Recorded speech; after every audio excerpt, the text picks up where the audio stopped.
Theodore Granbell was a young boy who lived in Playtime Co.'s on-site orphanage Playcare. That is why it is with enormous pleasure that as the founder of Playtime Co. I announce Playcare, our very own on-site orphanage. Over time, Theodore started seeing Experiment 1006, better known as the Prototype, and started to become quite fond of him. The Prototype wanted to escape and conjured up a plan that used Theo to get him out. Theo was using the green hand on the grab pack to get the Prototype through a door to escape, but an accident happened with the hand that left Theo extremely injured.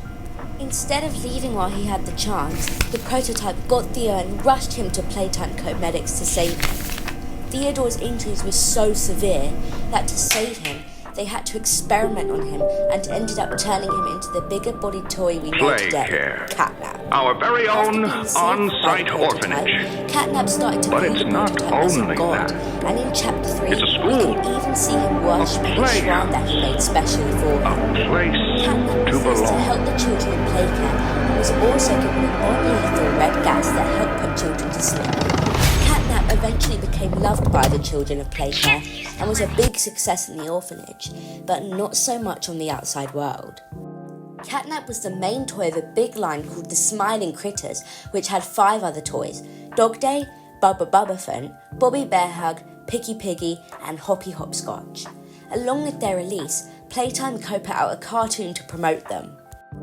The cartoon showed Catnap helping the other critters going to sleep using his red gas, but it unfortunately wasn't a success due to bad press surrounding the Catnap plush that had also recently released.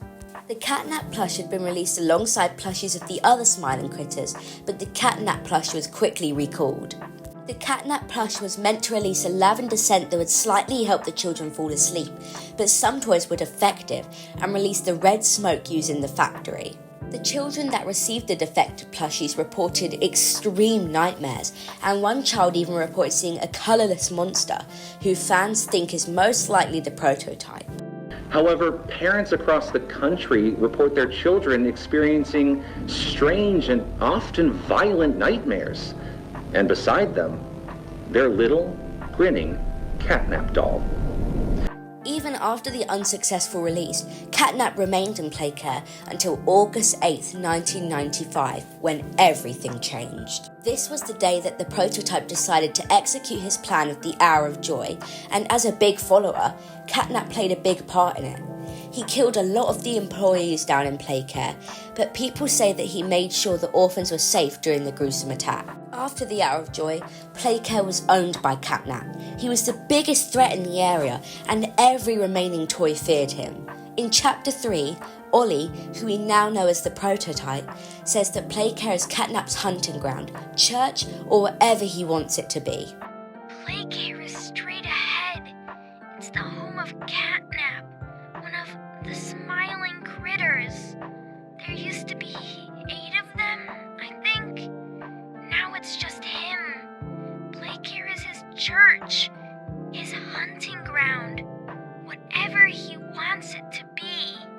You better get moving quickly. We'll keep in touch. After the Prototype took complete control of the factory, Catnap was said to have killed the other bigger body Smiling Critters who disobeyed him. And in Chapter 3, we even see him torturing Dog Day using the other Smiling Critters to feed off him. No! Leave me! Please! Just go! Run!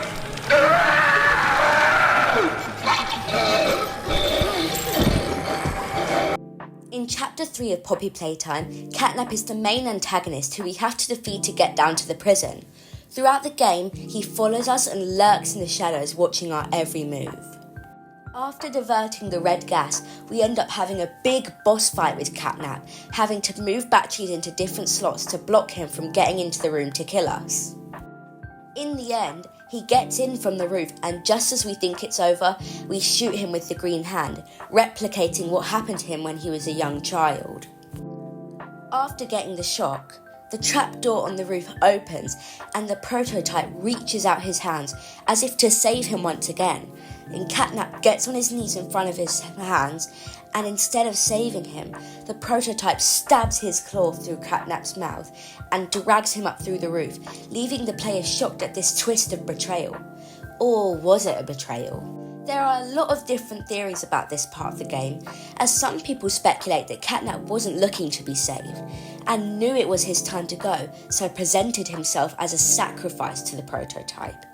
In Chapter 2, Mummy Longlegs gets crushed by the grinder, and as she is stuck, she tells us that we will make her a part of him. So many people think that the prototype took Catnap and is going to make him a part of his own upgraded body. Another theory people said is that we have been told the prototype's lair is deep in the labs, where lots of insane things happen, such as bringing toys to life. So the prototype could be taking him down to the labs to experiment on him and even revive him, just like when he was younger.